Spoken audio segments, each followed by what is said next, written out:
Bonjour à toutes et à tous. Revenons sur la paracha que nous avons lue hier, la paracha Ki Tetsé, car ces 74 mitzvot sont d'une richesse extraordinaire. Et parmi les interdits qui sont dans cette paracha, il y a l'interdiction de labourer avec des espèces différentes. Lot tacharosh beshor uvachamor irdav. Tu ne vas pas labourer avec un bœuf et un âne ensemble. Une raison première, c'est qu'ils n'ont pas la même force. Et il y en a un qui va beaucoup plus travailler que l'autre, et c'est pas normal. Deuxième élément, il ne faut pas mélanger la pureté et l'impureté.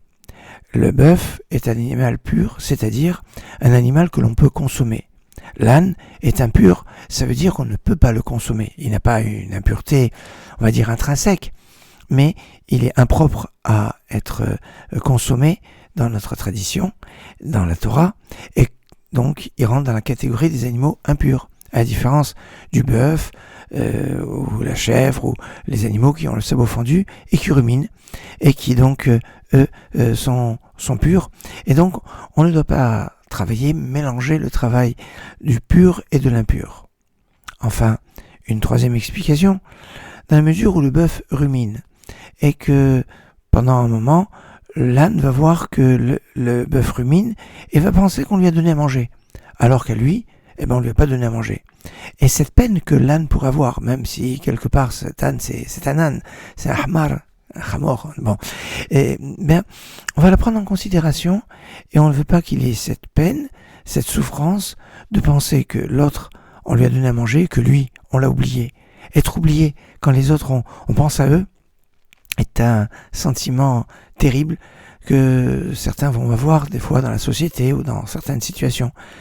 Et bien là, on a l'attention pour que l'âne n'ait pas ce sentiment d'avoir été oublié. Voilà, quelques explications pourquoi on ne laboure pas avec un bœuf et un âne ensemble. Excellente journée et Shavua Tov.